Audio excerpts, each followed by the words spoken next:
Hello दोस्तों, आज हम पढ़ने वाले हैं यूपी टेट एसटेट यानी सुपर टेट शिक्षक भर्ती में। और यूपी टेट में हिंदी में हम पढ़ेंगे व्याकरण में कारक। हमारा आज का टॉपिक क्या है? कारक पढ़ने वाले हैं हम। ठीक है दोस्तों, चलिए कारक पढ़ लेते हैं। कारक किसे कहते हैं पहले ये बताइए। वाक्यों की अशुद्धियों को जो दूर करता है उसे ही क्या कहते हैं? कारक। तो कारक किसे कहते हैं? वाक्यों की अशुद्धियों को जो दूर करता है उसे ही कारक कहते हैं। वाक्यों की अशुद्धियां जिसके माध्यम से दूर की जाती है उसे ही रूप चिन्ह कहते हैं। भाई, वाक्यों की अशुद्धियों को जो दूर करता है उसे ही कारक कहते हैं। वाक्यों की अशुद्धियों को जिसके माध्यम से दूर करते, भाई किसके? जिसके माध्यम से दूर करे उसे ही रूप चिन्ह कहते हैं। अब आइए पढ़ लेते हैं कारक के भेद या प्रकार। तो कारक के भेद हिंदी में कितने होते हैं? 8। या प्रकार कहे तब भी हम बोलेंगे कितना, कि कारक कितने प्रकार के? 8 प्रकार के। या भेद कहे तो कारक हमारे कितने भेद होते हैं? कारक के 8 होते हैं। कौन कौन से? पहला देख लेते हैं कर्ता कारक, दूसरा कर्म कारक, तीसरा करण कारक, चौथा संप्रदान कारक, पांचवा अपादान कारक, छठा संबंध कारक, सातवां अधिकरण कारक, आठवां संबोधन कारक। कर्ता कारक का चिन्ह देख लेते हैं कि भाई इसका चिन्ह क्या होता है। रूप चिन्ह मतलब क्या होता है? तो कर्ता कारक का चिन्ह होता है ने, कर्म कारक का चिन्ह होता है को, करण कारक का चिन्ह होता है से या के द्वारा, संबंध कारक का चिन्ह होता है के लिए या को, अपादान कारक का चिन्ह होता है से या अलगाव, संबंध कारक का चिन्ह होता है का, की, के, रा, री, रे, ना, नी, ने, अधिकरण कारक का चिन्ह होता है में या पर, संबोधन कारक का चिन्ह होता है ओ, अरे, हे। इसमें मतलब संबोधन का चिन्ह भी लगा होता है। ठीक है, फिर हम पढ़ेंगे। पहला हमारा था कर्ता कारक। तो कर्ता कारक के बारे में पढ़ लेते हैं। कर्ता कारक का चिन्ह होता है ने। इसमें क्या है? कर्ता कारक क्या? ये डिफिनीशन थोड़ी सी देख लेते हैं कि कर्ता कारक है क्या।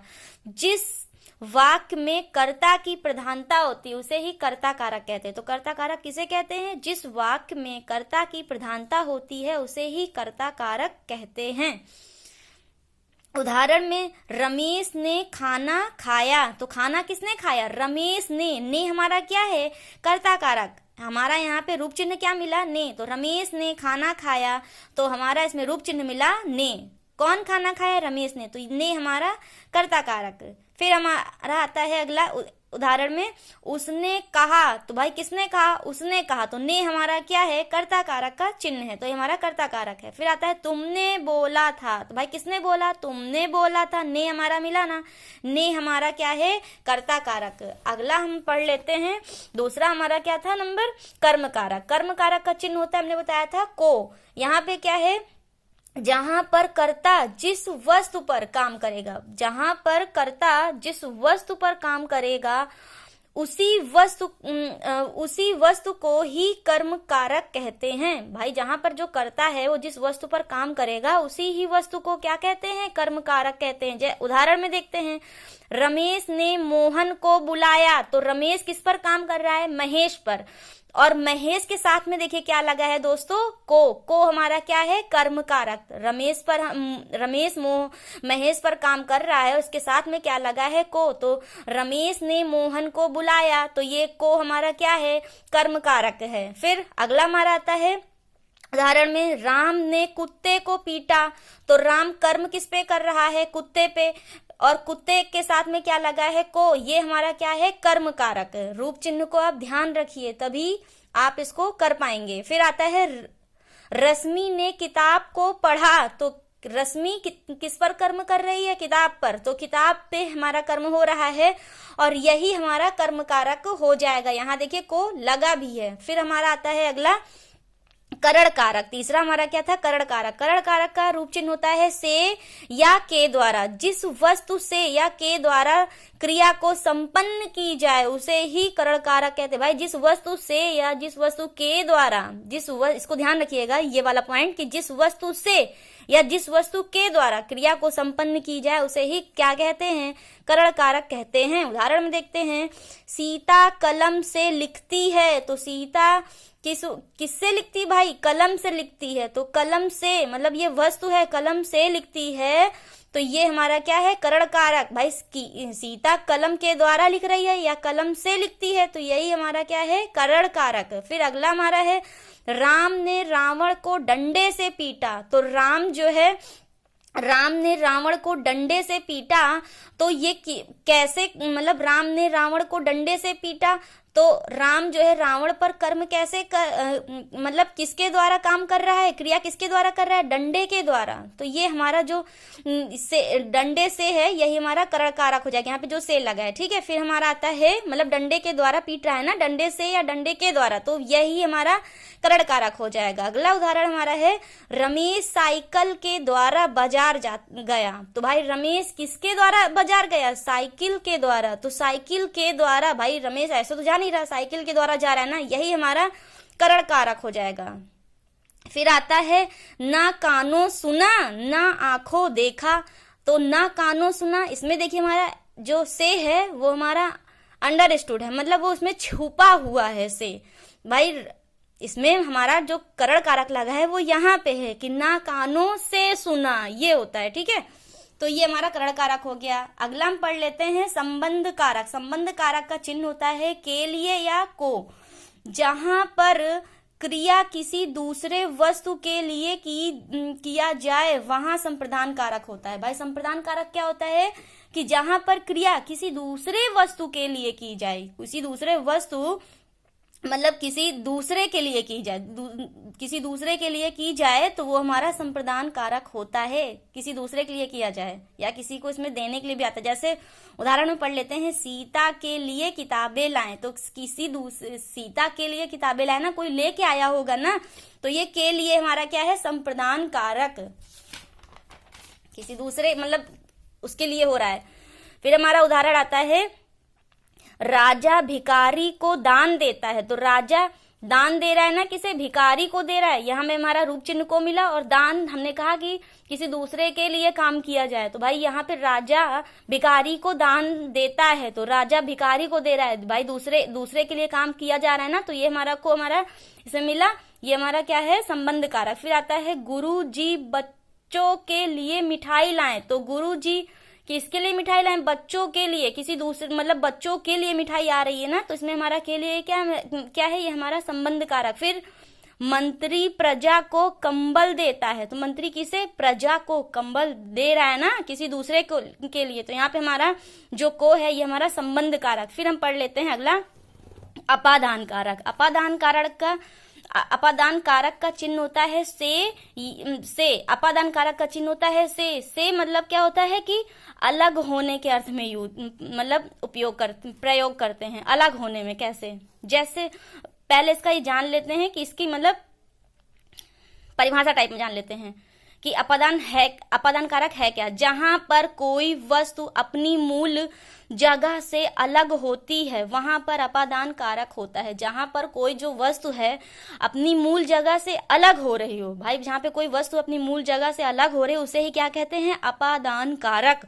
उदाहरण के तौर पे देखिए, वृक्ष से पत्ते गिरते हैं, तो वृक्ष में जो पत्ते लगे हैं वो अपनी मूल जगह से अलग हो रही ना, तो ये हमारा से क्या है, अपादान कारक। फिर घोड़े से घुड़सवार गिरा, तो घोड़े पे जो घुड़सवार बैठा है वो गिर गया ना, तो से यानी अलग हो रहा है, अलग होने के अर्थ में, ये हमारा अपादान कारक। फिर इसी में अपादान कारक में कुछ अपवाद भी आते हैं, तो ये हम नोट पॉइंट में देख लेंगे। अगर किसी भी वाक्य में डरना, लजाना, तुलना करना मिल जाए तो वहां पर कारक क्या होगा, अपादान। भाई जहां पर डरना, लजाना, तुलना करना ये वाला आपको मिल जाए तो वहां पे हमारा क्या हो जाएगा, अपादान कारक होता है। उदाहरण में, राम सीता से सुंदर है, तो सीता से सुंदर है मतलब राम और सीता में क्या हो रही है, तुलना हो रही है, तो ये हमारा से मतलब हमारा अपादान कारक है, तुलना हो रही है। फिर आता है, राजू शेर से डरता है, तो ये देखिए राजू किससे डर रहा है, शेर से डर रहा है, और ये से हमारा अपादान कारक, मतलब ये इससे डर रहा है, डरने के अर्थ में हो रहा है ना, ये इससे डर रहा है, तो ये हमारा अपादान कारक। फिर राम अपनी पत्नी से शर्माता है, तो राम किससे शर्मा रहा है, अपनी पत्नी से, मतलब लजा रहा है। और हमने बताया कि जहाँ पे डरना, लजाना, तुलना करना ये आ जाए तो ये हमारा अपादान कारक होता है। आगे पढ़ते हैं हमारा संबंध कारक। अब भाई संबंध कारक क्या होता है इसके बारे में पढ़ लेते हैं। संबंध कारक में क्या है, संबंध कारक के बारे में पढ़ लेते हैं। तो संबंध कारक का रूप चिन्ह होता है का, की, के, रा, री, रे, ना, नी, ने। जहां पर ये मिले तो आप समझ जाइएगा क्या होगा वहां पे संबंध कारक। लेकिन इसके बारे में जान लेते हैं क्या है भाई, ऐसे नहीं, इसके बारे में जानते हैं। जहां पर शब्दों तथा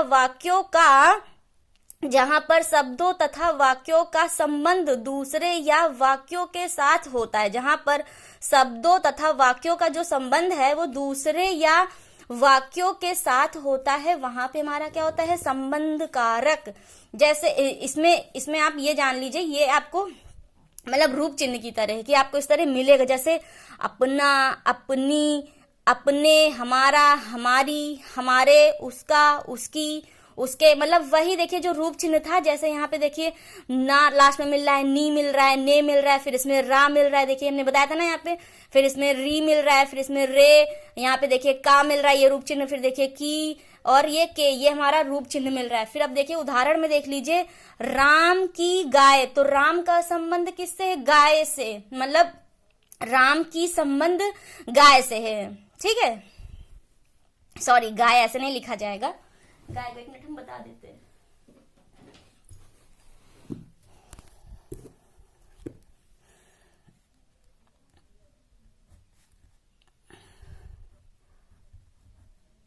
ये तो राम की गाय, तो भाई राम का संबंध किससे है, गाय से है। तो यहाँ पे हमारा ये जो की है ये हमारा संबंध कारक हो जाएगा। फिर आता है राजू का घर, तो घर किसका, राजू का, राजू का संबंध घर से है, तो ये का हमारा संबंध कारक। फिर मोहन की माँ, मोहन की माँ, मतलब माँ और मोहन का संबंध है ना कि मोहन की माँ, तो ये की हमारा संबंध कारक। फिर हमारा आता है अपना घर नजदीक है, तो भाई घर किसका नजदीक है, अपना घर, और हमने बताया जहां पे अपना मतलब ये ना मिल रहा है ना, अपना, तो ये हमारा क्या हो जाएगा संबंध कारक। फिर आता है मेरी घड़ी खो गई, तो इसमें री मिला ना, तो मतलब मेरी घड़ी, मेरा संबंध किससे है, घड़ी से, मेरी घड़ी खो गई, मेरा संबंध घड़ी से है ना, री हमारा इसमें क्या हो जाएगा संबंध कारक। अगला हम पढ़ लेते हैं अधिकरण कारक। अधिकरण कारक का चिन्ह होता है में या पर। में मतलब होता है अंदर, पर मतलब होता है ऊपर, पर भाई किसी के ऊपर बैठना, ये आ जाएगा मतलब या ऊपर रखी है ये, और में मतलब अंदर, अंदर भाई कहीं भी होगी ये। तो जैसे इसमें हम इसके बारे में देख लेते हैं क्या है अधिकरण कारक है क्या, ये देख लेते हैं। जहां पर किसी का आधार होता है, जहां पर किसी का आधार होता है वहां पर अधिकरण कारक होता है। तो जहां पर किसी का आधार होता है, आधार मतलब बराबर वाली जगह ना, तो जहां पर किसी का आधार होता है उसे ही अधिकरण कारक, वहां पर अधिकरण कारक होता है या उसे अधिकरण कारक कहते हैं। उदाहरण तौर पे देखते हैं गुरुजी कुर्सी पर बैठे हैं, तो गुरुजी कहाँ बैठे हैं, कुर्सी पर, तो ये देखिए हमारा गुरुजी कुर्सी पर बैठे, आधार भाई इसमें मिल रहा है ना, तो ये हमारा इसमें जो पर है ये क्या है अधिकरण कारक। फिर सांप बिल में बैठा है, तो भाई सांप कहाँ, बिल में, इसमें में मिला ना, और सांप बिल में बैठा है, मतलब में हमने क्या कहा भाई अंदर वाला ले जाएगा, तो इसका अर्थ अंदर ले जा रहा है ना, तो सांप बिल में बैठा है, मतलब ये हमारा अधिकरण कारक ये मिला, ठीक है में। फिर इसी में देख लेते हैं नोट पॉइंट में देख लेते हैं, मतलब यही अधिकरण कारक का ही कुछ नोट पॉइंट में देख लेते हैं, कुछ अलग है, नोट कह लीजिए या आप याद कह लीजिए, इसको हम देख लेते हैं थोड़ा अलग से। जहां पर समय का निर्धारण किया जाता है, जहां पर किसका समय का निर्धारण किया जाता है वहां पर अधिकरण कारक होता है। भाई जहां पर किसका समय का निर्धारण हो तो वहां पे हमारा अधिकरण कारक होगा। उदाहरण पे देखिए मैं 3 मिनट बाद आऊंगा, तो यहाँ पे समय का निर्धारण हो रहा है ना, मैं कितने मिनट बाद आऊंगा, मैं 3 मिनट बाद आऊंगा, तो ये 3 मिनट हमारा क्या है हमने क्या बताया, ये हमारा है अधिकरण कारक, समय का निर्धारण हो रहा है मतलब हमारा ये अधिकरण कारक है। फिर आता है तुम कल आना, तो कल हमारा निर्धारण हो रहा है कि तुम कब आना, तुम कल आना है, निर्धारित हो रहा है, तो मतलब कल हमारा क्या है अधिकरण कारक, समय का निर्धारण हो रहा है ना, हमने बताया जहां पर समय का निर्धारण आए वहां पे हमारा अधिकरण कारक होता है। जैसे फिर अगला उदाहरण क्या है, रमेश एक वर्ष में आएगा, तो रमेश कब आएगा, 1 वर्ष में, मतलब इसमें समय का निर्धारण हो रहा है कि भाई वो 1 वर्ष में आएगा, तो 1 वर्ष में आएगा मतलब समय का निर्धारण हो रहा है, ये हमारा क्या है ये हमारा क्या है, अधिकरण कारक। फिर हम पढ़ते हैं अगला हमारा है संबोधन कारक। संबोधन कारक में देख लेते हैं, इसका रूप चिन्ह क्या है, हे, अरे, आहो, भो, अजी, रे। और देखिए इसके साथ में संबोधन का निशान भी लगा है, इसमें हमारा संबोधन का निशान भी लगा है। हेलो दोस्तों, सॉरी एक फोन आ गया था, कोई नहीं, आगे पढ़ते हैं हम लोग। हमने आपको बताया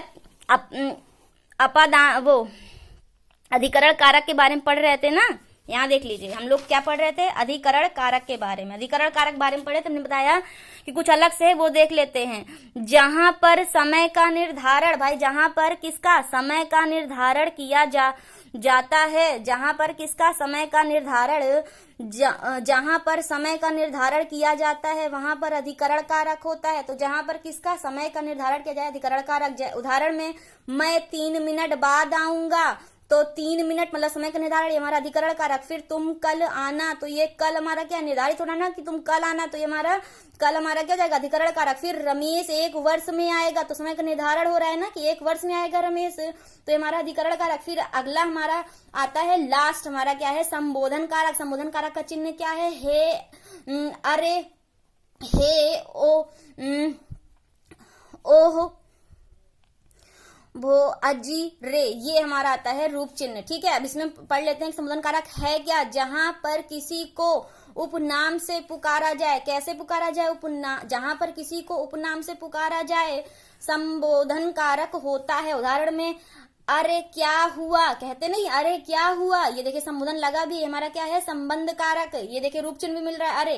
फिर आता है हे भगवान मदद करो, ये देखिए संबोधन भी लगा है, और ये हमारा क्या है, तो मतलब हमारा क्या है, ये रूप चिन्ह मिला है ना, हे, और ये हमारा संबोधन का निशान लगा है, इसलिए हमारा ये संबंध कारक, संबोधन कारक, सॉरी, ये हमारा क्या है, संबोधन कारक। फिर हमारा आता है अहो, भाग हमारे, अहो, ये हमारा संबोधन का मतलब रूप चिन्ह मिल रहा है ना, और तो ये हमारा क्या हो जाएगा, संबोधन कारक। फिर हमारा आता है अजी सुनते हो, तो अजी, अजी कौन बोलता है, जैसे मतलब बहुत सारी पत्नियां होती हैं वो अपने पति को बोलती ना, अजी सुनते हो, तो ये हमारा अजी क्या है, संबोधन कारक।